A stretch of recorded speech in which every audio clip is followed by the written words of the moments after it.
Hello and welcome to Marketing Speak. I'm your host, Stephan Spencer, and today we have Dixon Jones with us. Dixon is a well-known, respected, and award-winning member of the internet marketing community with 20 years of experience in search marketing. He's the CEO and co-founder of Inlinks.net, which is an entity-based SEO tool. Formerly, Dixon was the marketing director of Majestic, which is the largest link intelligence database in the world. Dixon, it's so great to have you on the show. Stephan, thanks very much for the invitation. I really appreciate it. Yeah, we've known each other for many, many years, and I'm very excited to finally have you on the show to talk about entities and links and relationships between entities and the knowledge graph and all that sort of good stuff. It's been a long time, hasn't it, in the search industry? So yeah, it's good to be on the show. So no. Yeah, and certainly we couldn't do these kind of things when we started out. You know, the technology wasn't there yet. Yeah. So when did you start with Majestic? Speaking of ancient history. So ancient history. I mean, I started on the internet before that with an agency called Receptional, which I founded as well. But I moved towards Majestic in 2009, and it was still, Alex was in his bedroom, and I kind of found a sort of beta of Majestic's kind of product, and at the time, Yahoo Site Explorer was the only backlink provider in town, really, and everybody else was scraping Yahoo Site Explorer. And so I went on and spent $10 or £10 or something on some backlink data, pressed some buttons, and hit the thing, and it didn't work. And as you do when you get emotional. So I tried to use a very early beta of the tool, and I just went on to support and started banging out a complaint, and I got Alex coming back to me saying, sorry, I've reprogrammed it, fixed it, given you some more credits, try it again now. And that's when I realized that he hadn't used the Yahoo search API that actually crawled the internet to get this data in the first place. And I thought, I know everybody in the world of SEO that needs this product. So we kind of got together around about 2009, and then I became more interested in that than I was about my search agency. That's very cool, and you made a big difference for Alex and for Majestic. Well, I mean, clearly you can't do everything, and there's a big distinction between the marketing of a product and the making of the product. And if there's one secret I've got in life for any marketing person out there on internet marketing, it's make sure your developer owns more shares than you do, because then they're not going to leave your organization. And I find again and again, it's not a problem coming up with the ideas, but it really is a problem finding a good developer that's going to stick it out. And so if you can tag onto their idea and help them and make them better, it's a lot easier ride all round, really. Everyone has a better time. Yeah. Now Majestic is it's a must-have tool for link intelligence. It's right up there for a lot of people. I think what's interesting about it now is that it's kind of got a lot more granular in its. It can now. It already looks at links at a block level, so it divides the page into, I think, 40 different sections. So every 2.5% of your content, the links are then sort of marked differently. And there's quite a lot of research from the early days of information indexing that analyzing in blocks of text is more effective than trying to analyze the whole page, because the whole page can be about a whole load of different things.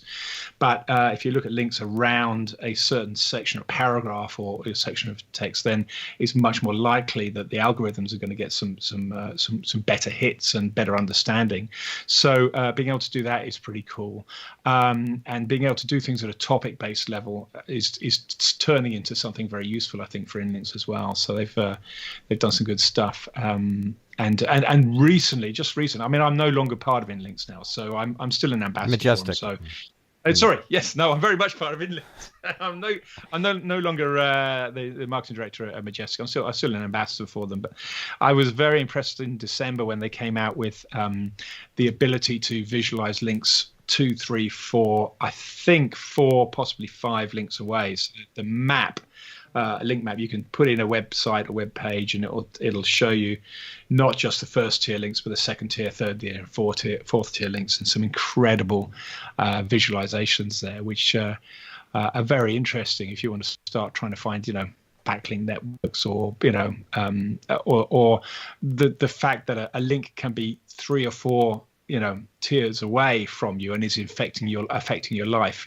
Before, we could never see if the front page of the BBC linked to an article over here that then linked to an article over here that then linked to your site.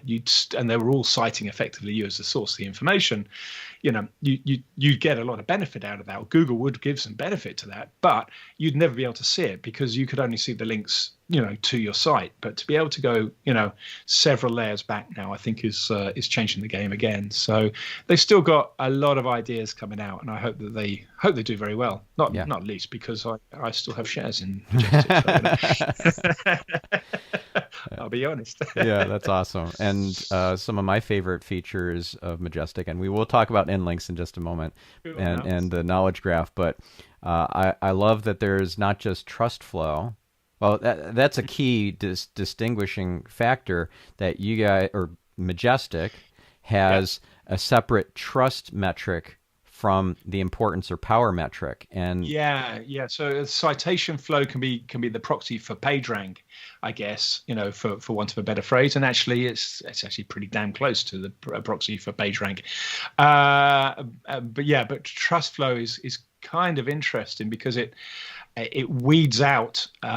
It's kind of the same maths, but instead of starting straight from every page on the internet. So initially, citation flow starts with, I think, the number of IPs that are linking to any web page in the internet, and then takes that as a proxy to start, in the same way that the PageRank algorithm does, for anyone that's really into the PageRank algorithm like you are. And then the trust flow metric doesn't assume the same thing. It just starts with a subset of that, of sites that we know or believe to be trusted, and then extrapolates. So it gets to the same sort of set of data, unless there's a bunch of links that are just purely mechanically organized, and no human would ever link to that sort of that set. Then those ones sort of don't appear in the system. But it kind of changes the emphasis a little bit, and so sites that are used by humans and curated and loved by humans are more likely to have a better trust flow than citation flow.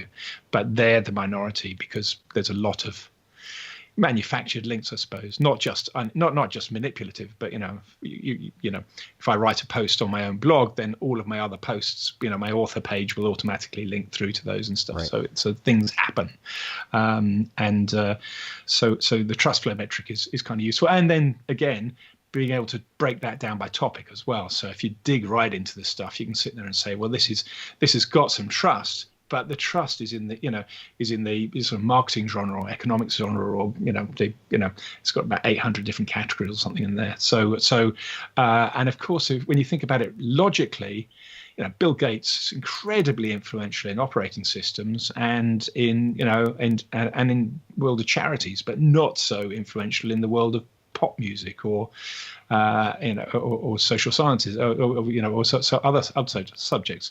And so trust and authority comes with context, and I think that most metrics don't really bear that in mind. Yeah, super critical. And so with topical trust flow, you get a score with each topic, and the most powerful, highest scoring topical trust flow will appear at the top of the list, and hopefully it's relevant to your category, your niche, your industry. Yeah. So we kind of, for each page, or because we do most of our stuff at the page level. We don't. We give you metrics at the domain level, but they're essentially accumulated of bits of maths and stuff that's analyzed at the page level, and so we've got an overall score for trust. But then we can work out where that trust came from, the kinds of content that trust came from. So it's made up of pages that are about this and this and this. So that's how we then have a different score, which because it's not a linear graph, you can't just add the individual bits of trust together and always get the exactly same number, but it's all done sort of through magic of logs and things. I don't know. It gets a bit complicated at that point. Yeah. So that's an important point too, that these metrics are logarithmic in nature. And it's not just They are, Majestic yeah. No, that most of them are most certainly, tools have. and it's actually a little more complicated than that. But essentially, yeah, logarithmic in nature. And I think what people don't pay attention to is there's so. You can see it in the COVID numbers and all sorts of things in life and nature. But when it comes to links or pages on the internet and how powerful each page is on the internet, I don't think people realize that pretty high 90s percentage of pages have no authority whatsoever. So that means that the number of pages that even have an authority of, whichever metric you use, whether it's Majestics or Mozes or whatever, of 1 and above is already just a fraction of the internet. If you haven't kicked out all of the rough stuff before you've got to number 1, you won't have enough headroom to actually, everything would be down at number 1, or I don't know, you can't sort of spread it out. To get that kind of spread in the numbers, there's very, very few web pages and websites, web pages particularly, that are up at the top of that pyramid. Certainly as a percentage of the pages on the internet, it's 0.00, I don't know, but very few. Yeah. And that brings up another important point, that folks tend to think about websites being authoritative, trusted, important, powerful, but it's about pages, because pages link to other and pages. That's always been my pet frustration with the phrase domain authority. And I'm not blaming Moz for this, because it's not just, everybody uses the concept of domain authority or site authority, and even Google says it's not. The vast majority of it is not site based, it's page based. And of course it has to be. You can't sit there and say, you take a big site, take eBay. Of course the homepage of eBay is authoritative, and probably the page on the page on delivery times is authoritative in some way. But but by the time you get down to the individual products, they're not authoritative at all, and have no power or no influence. So I did some analysis on Mashable's website, and if you have a look just down at the ways in which you do site:/mashable.com in Google, and you can start seeing that some types of pages are much more likely to be at the top of that list than other types. So if you did want to be on Mashable, then obviously being on the homepage would be great. That'd be fantastic, But if you can't do that, one of those static pages, if you can't do that, it turns out that having a video on Mashable is has much more emphasis. So the video pages have much more emphasis than the article pages on Mashable and stuff. So you can start to see how that logic breaks down when you take a big website and just have a look at the architecture of the URLs, and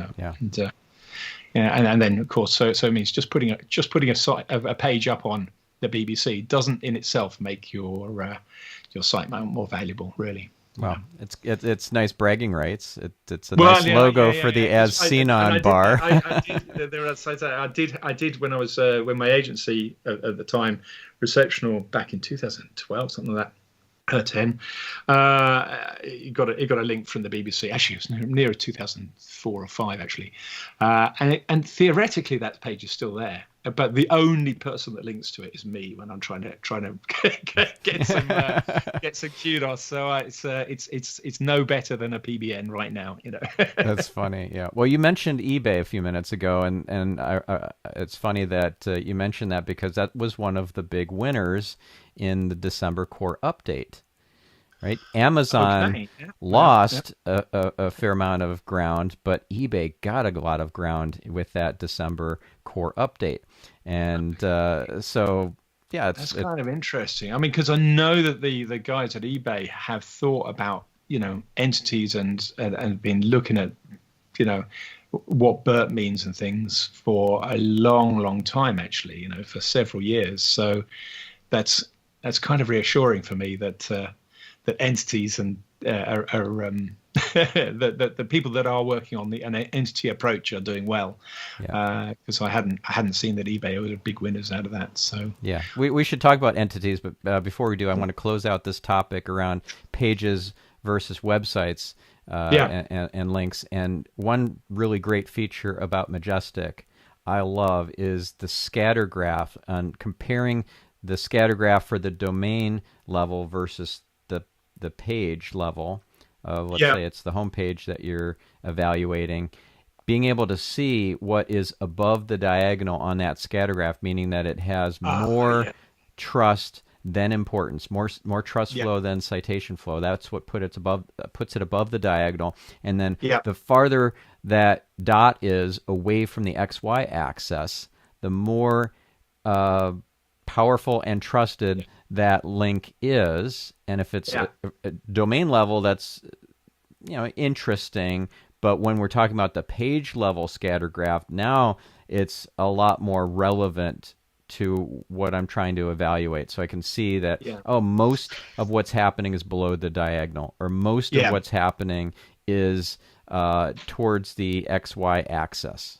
Yeah, absolutely. So, it was an interesting thing, and that was one of the very first visualizations that Majestic got out. Was before doing all the two tiers, tier 4 or 5 or stuff some time back, but it really got people's imagination. I think it really kind of showed that a link can be powerful and not trusted, and also can be trusted and not very powerful. And it makes people start thinking about that idea. And I think Majestic carried on trying to do that all the way, and that's how they led to topics as well, because they were trying to break that down into context than just beyond trust and power.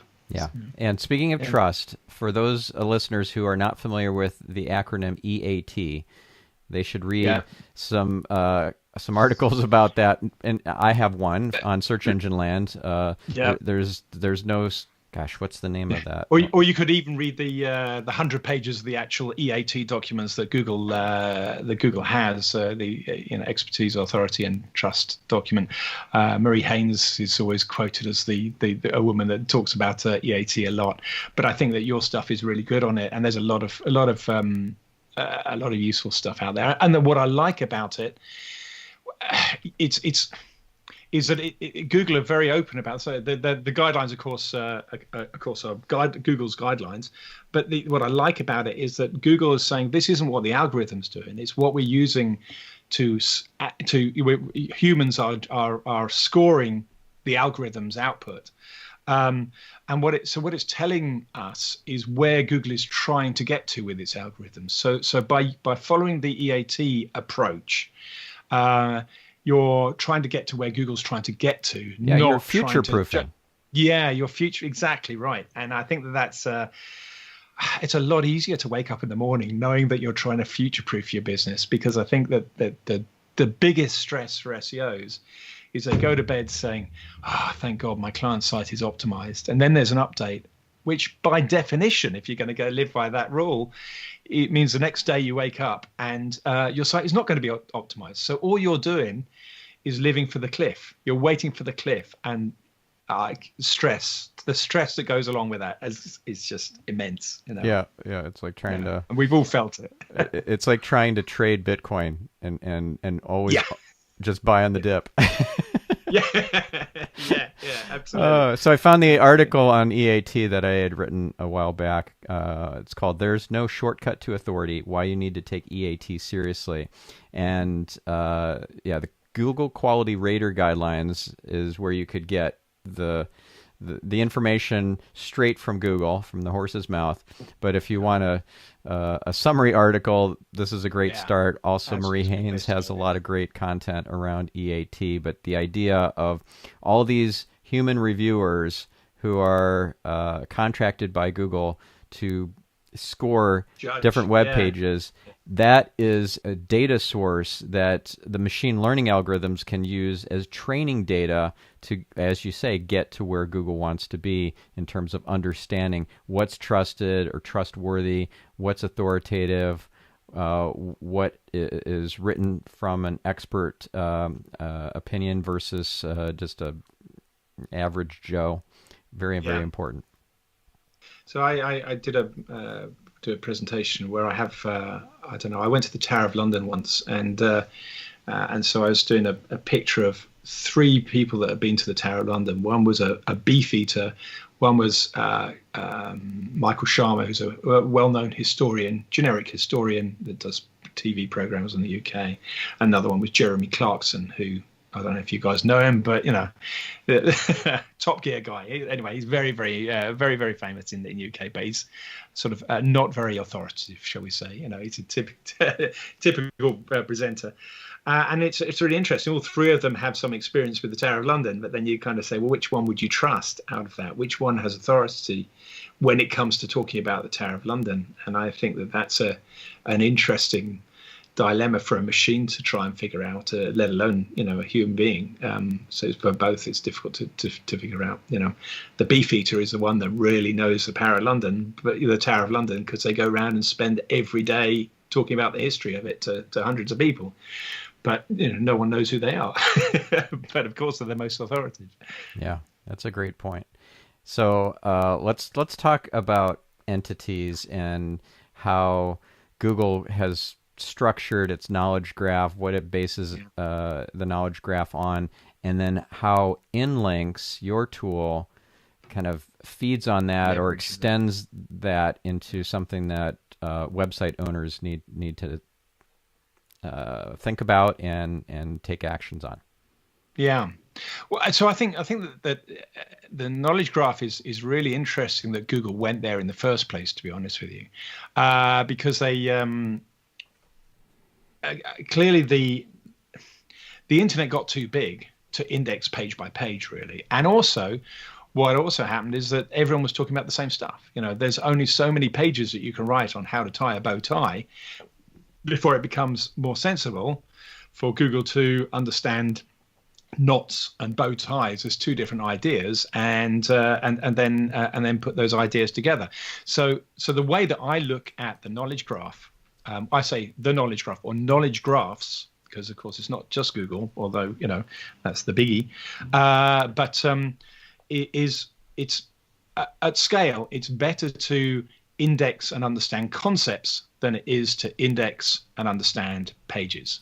And by understanding a concept, you get around a whole load of issues, because if you're trying to find things around the art of search, for example, then at a keyword level, that's kind of interesting. But as soon as you get to the concept of search engine optimization, and then these are authoritative information to add to a corpus of information about search engine optimization, that becomes a much more efficient way to organize the world's information.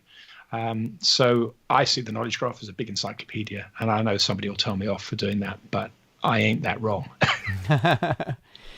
Now, one thing I think is important to point out about this is, so you mentioned concepts and how they relate to each other, but there are also like persons, places, and things that Google is better at analyzing and connecting up and doing the relationships on.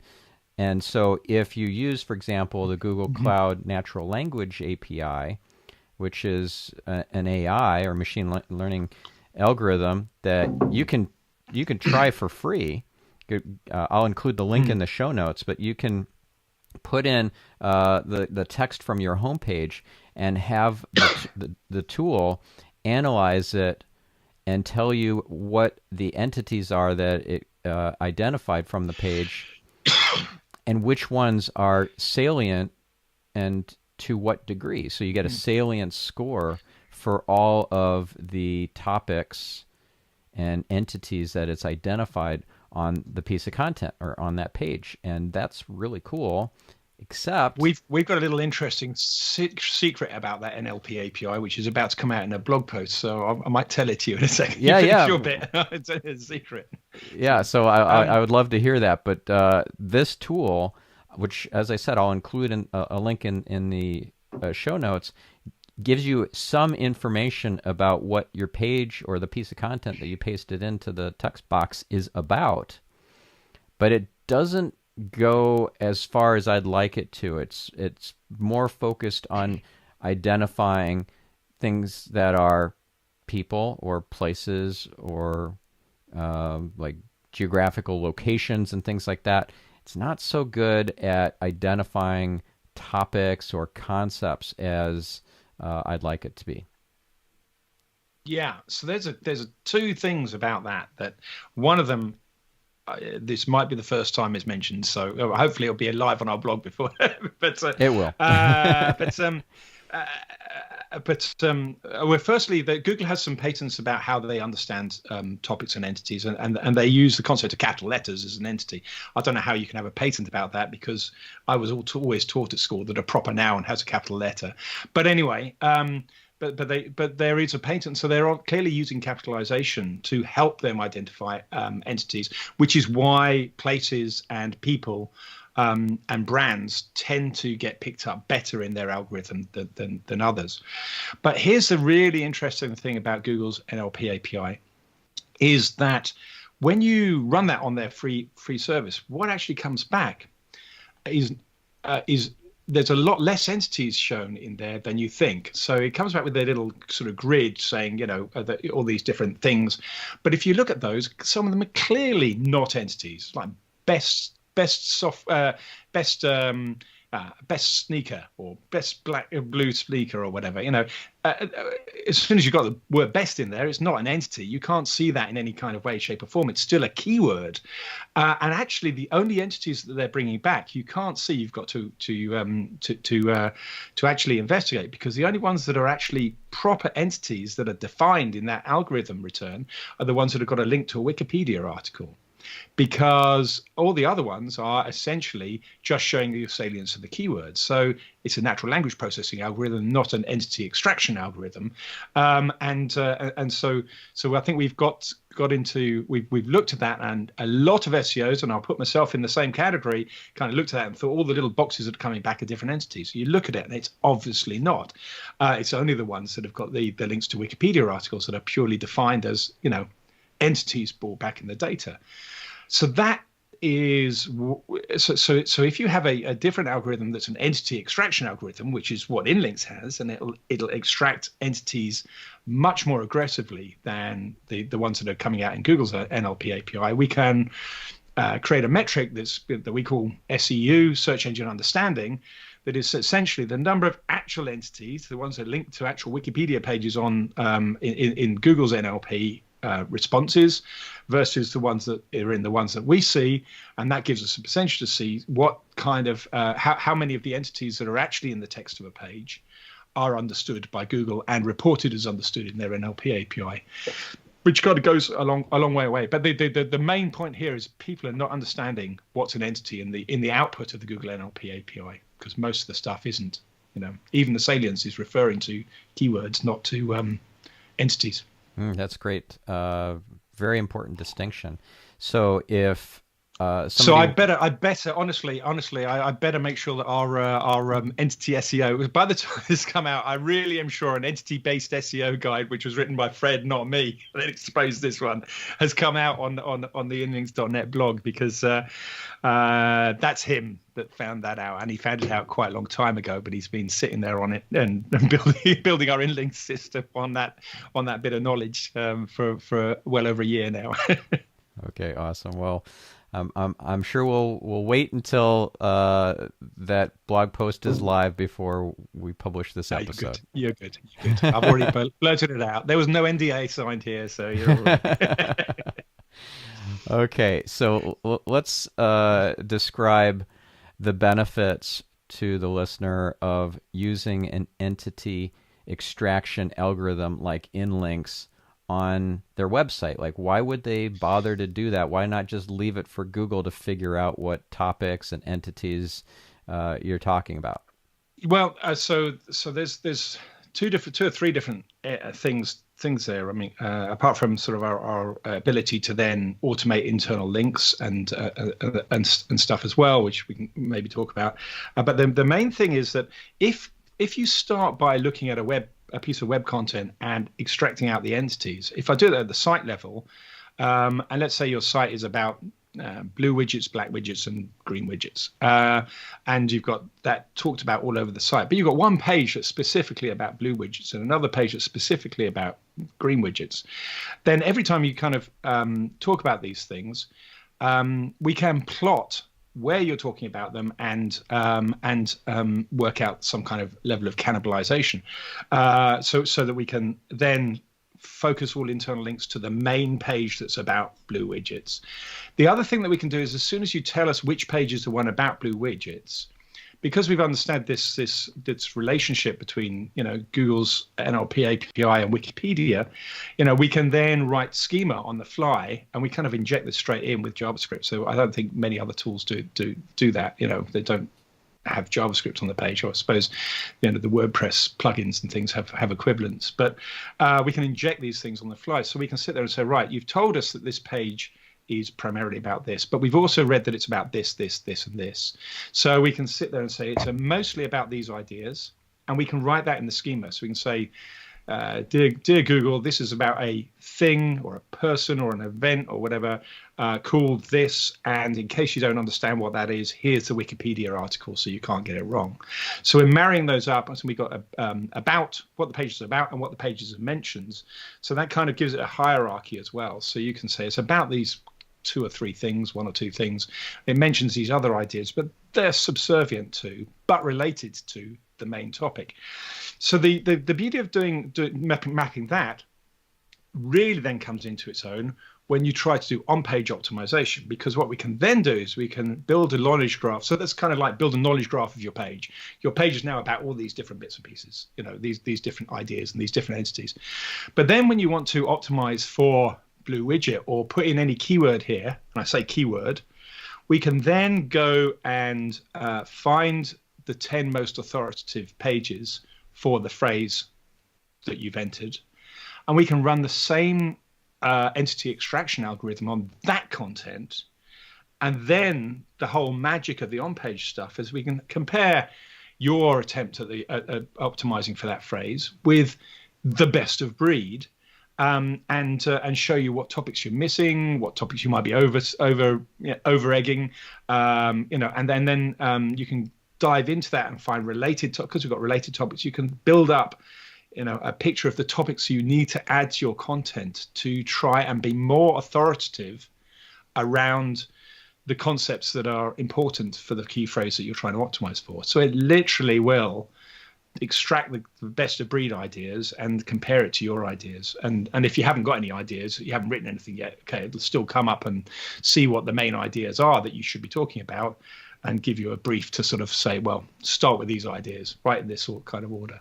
And I think that's a much, much better way to go than a keyword-based approach, because although we start with a keyword to try and get the data, we immediately pull it back to entities. So we're reading these pages of content and we're understanding the underlying entities, and it gets rid of that problem of synonyms and recognizing plurals or variations on a word, or the fact that an engine is a combustion engine or a search engine or whatever, so trying to find all those contexts of what something means in what context has already been worked out by the entity algorithm, if you see what I mean.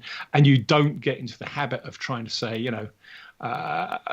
green widgets, widgets that are green, and just try to rephrase the same keywords in as many different ways so you catch all.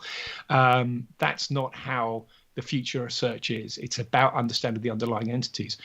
The other thing that's really important about an entity-based SEO approach is that entities are not language dependent. So the keyword for washing machine in France is washing machine. The keyword for washing machine in England is washing machine. The keyword for washing machine in Spain is lavora. I don't know the Spanish for washing machine, but it ain't washing machine. So, and of course, that concept, that word is different in every different language, but the concept of a washing machine is the same. And so an entity-based approach is giving a whole new level of scale to Google, which we probably haven't even started to think about yet.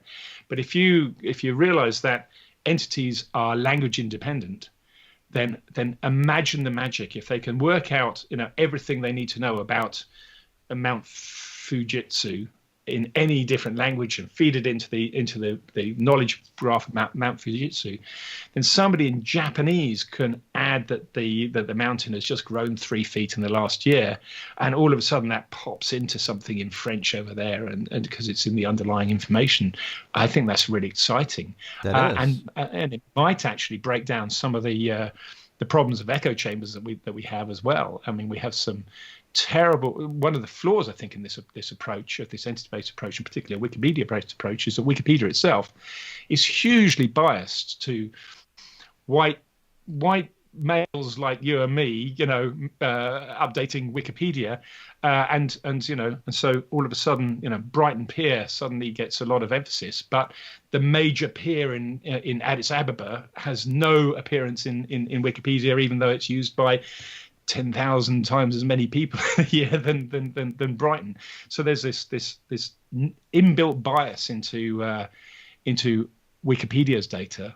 And anything that we can do to combat that in the future, I think, is going to be an interesting game. But that's a story for 2022, 23. Well, that's great. And to figure out that a washing machine is an entity with different names in different languages means that you can carry over the relationships that the entities have with each other. So the fact that you probably want to pair up a washing machine with a dryer and vice versa is something that you can translate over to another language without having to rebuild the knowledge graph or the whole map of relationships. Because if you had to build the knowledge graph independently in every single language without having any connection between them, you would have errors in your knowledge graph, because some people wash by hand and some people wash by machine. So there's all sorts of errors that are going to happen if you try and make those things up independently, and there's not going to be a common point of truth. But if you can make the common point of truth language independent, then at least a search engine can then use that as a basis to derive or extrapolate ideas and concepts. Yeah. So as Google moves towards being more of an answer engine and an entity engine, we will see less of this kind of being left behind with the version of Google that is for some language that isn't that popular. Because if you're trying to optimize for, let's say, google.ch, that's a lot easier to do than optimizing for google.com, and that's in part because the google.ch algorithm isn't as up to date as google.com's is.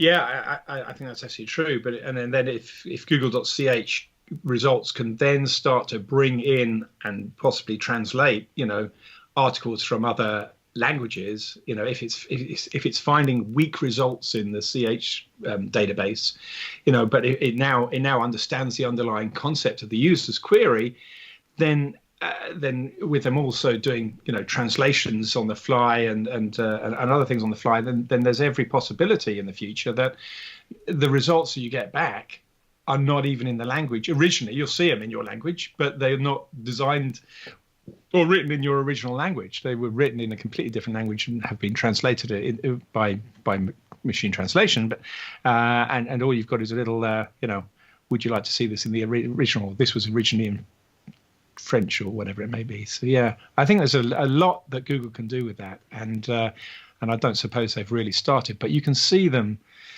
Getting the translations really, that's been getting more and more easy to do. And so now, on Chrome now, you go to a page that's not in your own language, it's really easy to press the button to translate it, and the translation's pretty good. Yeah. Or it just does it automatically in Chrome if you've set it up that way. If you set it that way, you choose to do that, And I think it's not quite as good if you want a better translation tool than Google right now. I think DeepL, DEEPL, is a little bit better. But who knows whether they're going to keep up if Google carries on like this. But also, I think you see entities coming out in all sorts of other areas of Google's products as well. So Google Discover is a pretty good place. And if you've got an Android phone, then Google pretty much picks up the ideas that are related to the ones that you've been interested in, and can suddenly spurt out information about different entities and topics. They're using the word topics more than they're using the word entity at Google. So they're kind of using the phrase topic, which makes more sense, really. It's sort of more, it's more it's a friendly. more layperson.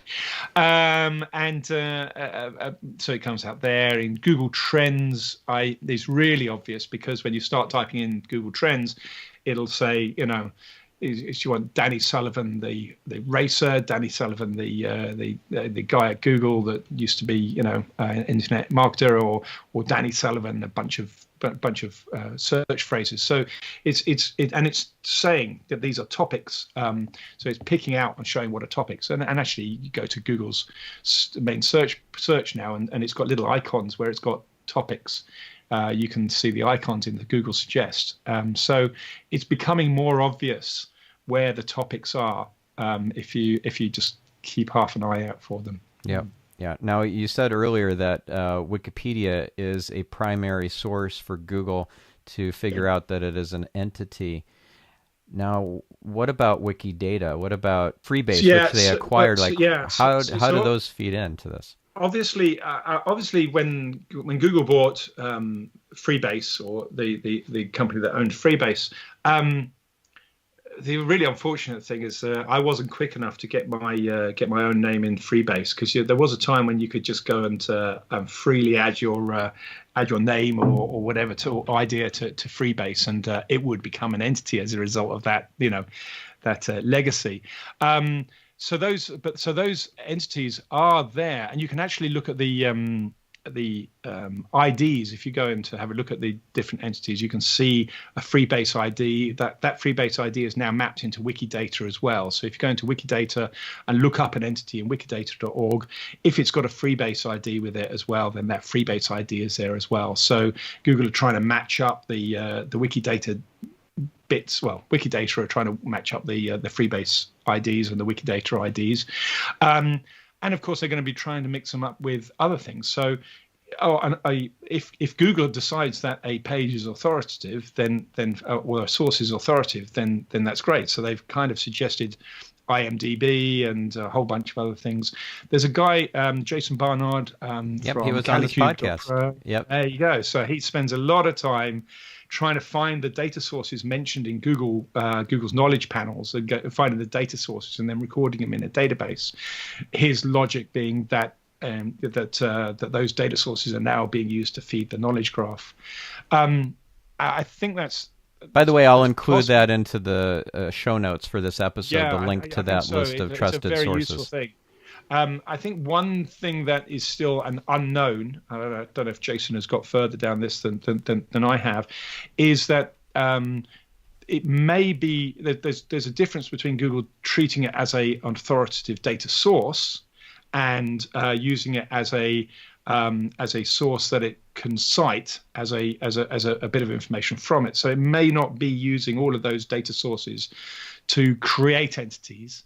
It may be using those to expand its knowledge about a particular entity or a topic or an idea, and then so it gets displayed in the knowledge panel as a interesting fact about a particular idea. So in other words, an example of this might be you search for Hamlet Batista, who's an SEO, a friend of mine, and he has a knowledge panel that's not based on Wikipedia. He doesn't have a Wikipedia article, but what is listed as a source that provides a little blurb about him in that knowledge panel. It was from Search Engine Land, from the author page of his on Search Engine Land. Now it's the Search Engine Journal author page. And so those two websites would be sources, trusted sources for Google, pulling in data for to populate the knowledge panel, but it may not be a trusted source that is triggering a knowledge panel to get created. There's a difference between those two things. I think so. And for machine, so Dixon Jones also has a knowledge panel and no Wikipedia page. It took me a long time to get that. I got to say, I didn't write a book, but writing a book, Stephan, is a great way to do it. I think that you guys. It only takes a couple of years to write the book. You just breeze through it, but and I know you got your knowledge panel because of that book behind you on the art of SEO. So. And rightly, you should have done it. It's a great piece of work. Thank you. And continues to be. And I'm glad you keep on updating it. And come out with new we're working on it now. But you're right. I think that the data sources that Google may use for machine learning for seeding ideas is going to be different to the ones that it uses for expanding on an idea in the first place. So getting that entity in the first place is a challenge, but no, I think you can certainly use Wikidata to do that. Or that's the place. Let's just clarify for our listener who's maybe not familiar with that website. Wikidata.org is a sister site of Wikipedia.org, just like Wikinews.org is a sister site of Wikipedia, and many people don't even realize that the Wikidata site exists. That's because it's just about the underlying entities. But ultimately, every Wikipedia article is referring back to the Wikidata that's underlying it. And the great thing about the Wikidata.org structures is that it's really feeding entities out to all of the Wikimedia Foundation sites and things. So anytime any of those sites cite anything, then it's probably going to get back to the Wikidata.org stuff. And so that makes it important to think about what about my company, about me personally, if I'm considered at least somewhat notable, is in the Wikidata repository, and do I call in a favor with a friend who is not directly related, is not an employee or a contractor or anything like that, so that I'm not violating the conflict of interest guidelines of the Wikimedia Foundation. But the notability requirements for Wikidata.org are lesser than Wikipedia.org. So you might not be able to make the cut to be considered notable enough to have a Wikipedia article about you, but it's a lot easier to make that cut to be worthy of being in Wikidata.org with a page of a bunch of data points about you or about your company or about a product or service that you've created. And I think that's really important. But it's still, you can still get kicked out of Wikidata, and I'd still be a little wary of just diving in and trying to do it yourself. Because that conflict of interest guideline, it applies to all of Wikimedia Foundation's websites, not just Wikipedia, Wikidata, Wikinews, etc. I do. It does make me wonder, though, Stephan. When you've got that guideline in there, how did they create so many articles on Wikipedia when no one's got an interest to do so? Surely, by definition, the fact that somebody's writing an article on artificial intelligence or bricks, they've got to have some kind of interest. They've got an interest, but they don't have a conflict of interest. They don't have a direct monetary benefit to writing or revising that article. So if it's an article about, let's say, IBM, having employees of IBM editing that article would be a direct conflict of interest, because you're trying, therefore, to sway public opinion towards being favorable towards IBM. And that's not encyclopedic. Encyclopedia Britannica wouldn't allow that. Why should Wikipedia allow that? Except that Encyclopedia Britannica might well employ somebody who is an employee of IBM to write about IBM, but they choose to. So I think there's also something, a missed opportunity by Microsoft here as well. I don't know how many of your viewers are old enough to remember Encarta, which was their encyclopedia. And it was a good encyclopedia. It gave Encyclopedia Britannica a run for its money. And one day they just shelved it. They just gave up on Encarta. And then to see Google then take the idea of an encyclopedia and turn it into a centralized theme, there was, somebody surely has got to buy Encyclopedia Britannica or something like that and say, well, you know what? Let's go and do this with paid editors, because the idea that Wikipedia is entirely done voluntarily surely has some limits at some point, and the data within it may have a few ambiguities, shall we say, along the way. Yeah. And biases, right? Yeah, so and people bias, who can't certainly. afford to put a bunch of free time into a pet project like Wikipedia editing won't have their voices reflected in the content. And somebody who's got a cushy job and makes a lot of money, and therefore they have some free time that they can afford to spend editing Wikipedia, that reflects in a bias. Oh, and also you mentioned ambiguation, and that brings up the point that disambiguation is an important thing that Wikipedia has done really well with, and thus Google has, because it's basing a lot of its knowledge graph on Wikipedia and Wikidata. So disambiguating means, like, say that the word dolphins could refer to the football team as well as it could relate to the mammal that lives in the ocean. And this is where natural language processing and really helps disambiguation in context, because when you've got the word dolphins on a page, it's on its own, you've got no idea which one it means. But as soon as it's in a sentence, that you can quite easily see whether that content page is about the topic of football or whether it's about the topic of marine life. So that distinction is easily made with a decent NLP algorithm over the content. But it doesn't mean to say that a dolphin is only a mammal that lives in water or only a football team. It's both, but in completely different contexts. And if you get it wrong, so this is one of the reasons why I think the gaming industry has some real challenges with search engine optimization, and I mean the casino industry, because all of their slot machines and things are called the Pharaoh's Gold, or the Klondike, whatever. They're using words that are completely out of context with what they are. Basically, what they are is a gambling platform, and then they're using words that are designed to emotionally attract gamblers. But those words are a long way from gambling, and as soon as they try and optimize around the gold of the pharaoh, they're all of a sudden actually de-optimizing their site in many ways, because there may well be Tutankhamun's real treasure, and clearly that's not what the content is about. So I think the gaming industry has some interesting challenges. Not that they will have any trouble getting around them, I'm sure. Right.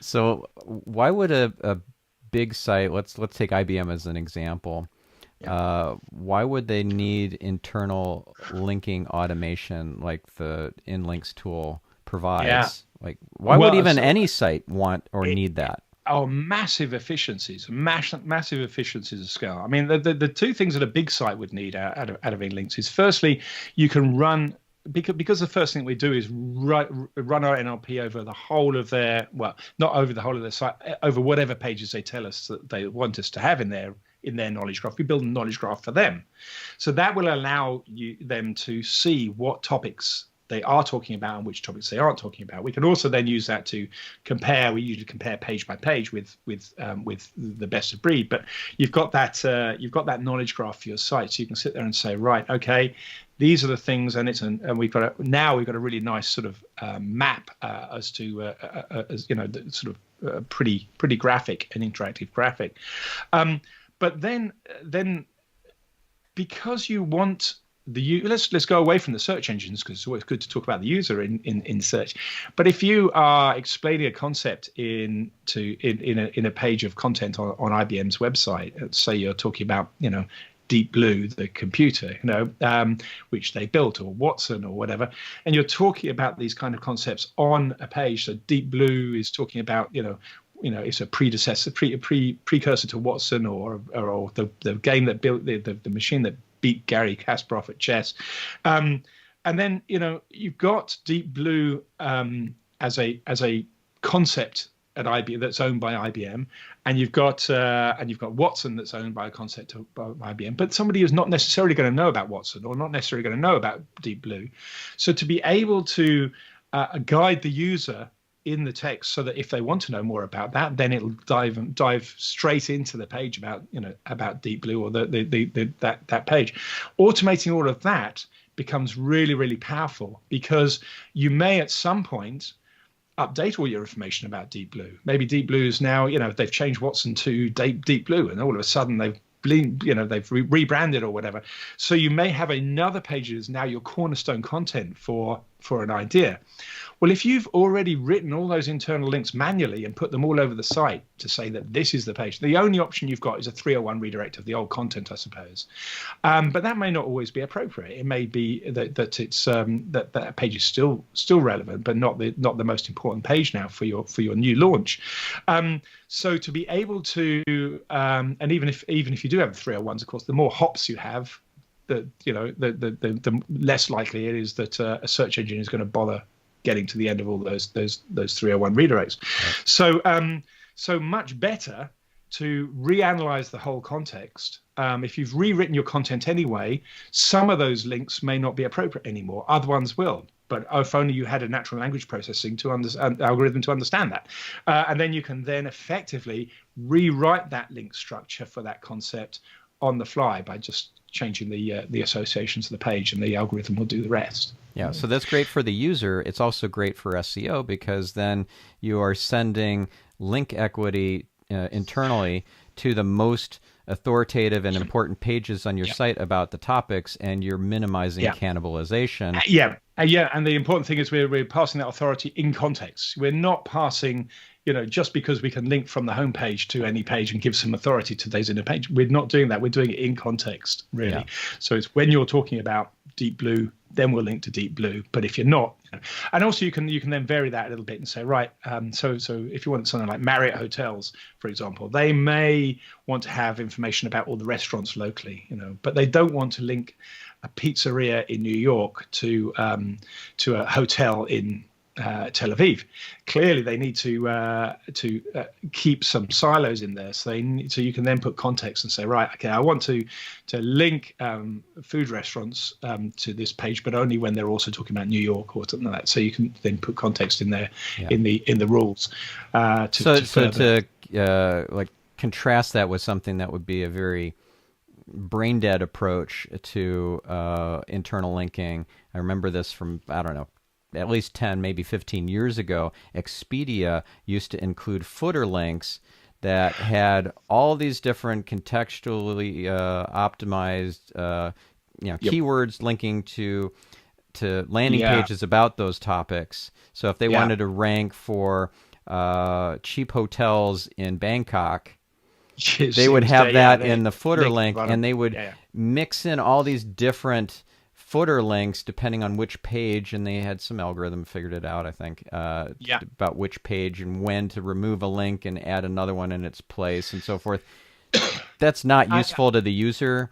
And it's not useful. It's not so useful to the user, and I think as well those links didn't have any context around them. So right. I mean, they worked brilliantly in the old school days. They did, and I'm still. But that's spam these days, right? But these days, I think it's not the best course of approach. It's much better to take the user when they're reading and they can see it in context, and you can take the meaning around that, because otherwise you've got literally a page on Miami hotels linking to a page on Tel Aviv hotels, and that link is of it's just a list of links. It's no different to those old school directories where you press a button, it's got them all all those pages of links.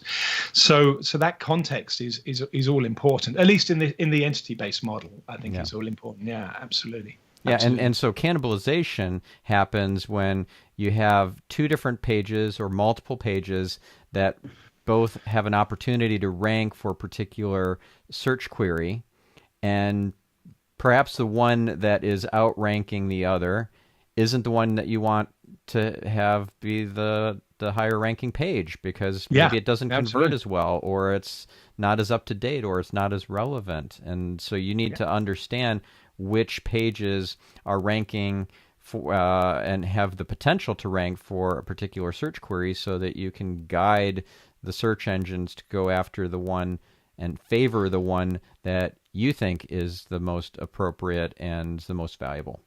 Yeah, and we think internal links can do that. I think about schema can help do that as well. Telling Google in the schema that converts it to machine language effectively to an entity that Google can understand. And you can sit there and say, this one is about this and mentions the secondary idea, whereas this one's about is just mentions the secondary idea, and it gives that hierarchy as well. But then the internal links just reinforce the direction for the main concept, the main topic. And what you're referring to is schema.org markup, specifically the about markup in schema.org. Yeah, so we actually create two lots of markup. Well, we about and mentions they're the same kind of thing. So basically, about schema, I call it, or content schema. It's probably in the section of content schema, but it's the syntax is, this is about this kind of idea, as in a thing, a person, an organization, place, and that's got a label, which is kind of a sort of a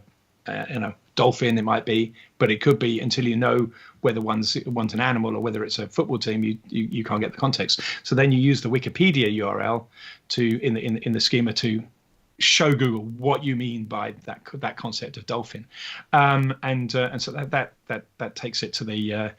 It really helps to pinpoint, or should help. If I was a decent search engine, I'd be reading that information, and our evidence is suggesting that they are taking that information into account.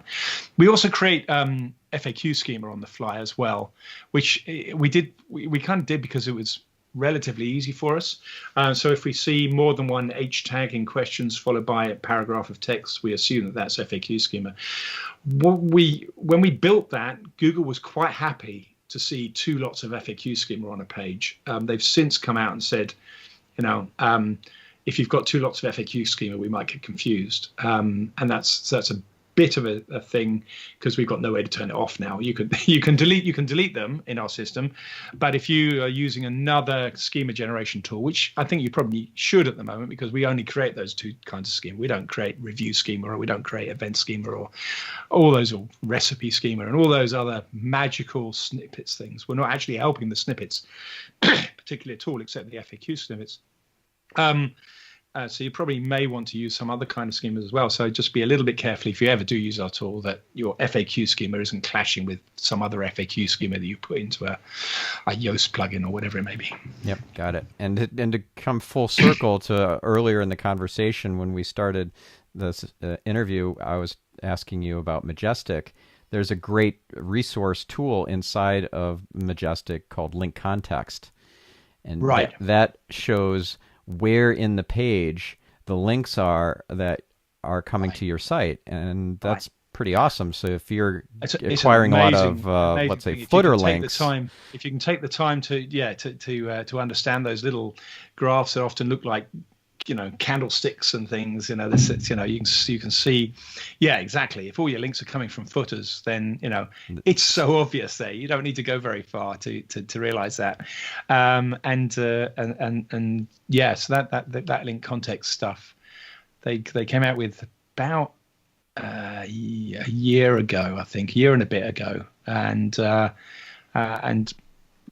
was the start of them. I think having a little bit of a revival on their love of links. I think they got to a point where people were thinking, oh, well, you can use this other tool here or that other tool there, and instead of trying to go broader, they've doubled down on link information and decided to not try and be a rank checking tool, or not try and be an all things tool people kind of tool. And I appreciate that.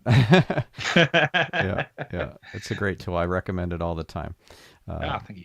Yeah, awesome. So if folks are interested in trying out InLinks, and they can get a demo from you, they can get a trial period or something. If you're going to do it, guys, you can go to inlinks.net and sign up for a free account, and that allows you to play with 20 pages for free forever, and you don't need a credit card or anything for it. But honestly, if you want to try it properly, as soon as you sign up, the little sort of, it looks like intercom. It's not intercom. It's the thing called Go Squared, which we kind of like. You know, little chat box will kind of try and tempt you with one of those messages saying, "Why not do a demo?" Do the demo. It will. You can either do it in English with me, or French with Fred, or English or French with Kareem as well, and we will go through about 30 minutes, 45 minutes, going through the different features and stuff. And the big advantage of doing that is that we will give you a free month after that. Basically, if you go on the demo, we will refund your first month with no commitment from your part. Way, okay, if you don't want to carry on, you've got to tell us that you want to cancel. But essentially, that's the way to get a free month out. Yeah. So you de-risked it for our listener. Yeah, exactly right. That's exactly right. And also we found that are people that try it on the free account or sign up to buy it. It starts at only $39 a month. So it's also, we try and be a low cost of entry, but we find that people that just sign up without getting involved with us will be much more likely to stop after a month or two, because they haven't seen the power of the whole thing. So it's a much more, that 30 minutes, 40 minutes demo can really change your life, and you can start seeing why it's different to other tools. Yeah, I hope. Yeah. I hope. No, that's great. I got two types of SEOs. One's, so half of them fall off the floor, and half of them go, yeah, okay. But, it's the ones that fall off the floor with, oh my word, that I want. Yeah, great. And you have a blog on inlinks.net that has some great content there. Some really thought leadership posts. I recommend that. Do it. When I started out in this, I thought, you know what, I've really got to understand this stuff. If I'm going to start marketing this new approach, I've got to try and be. I guess the thing about SEOs is you have to be in the world of the blind. The one-eyed person is king, so you got to do some research and the one-eyed entity.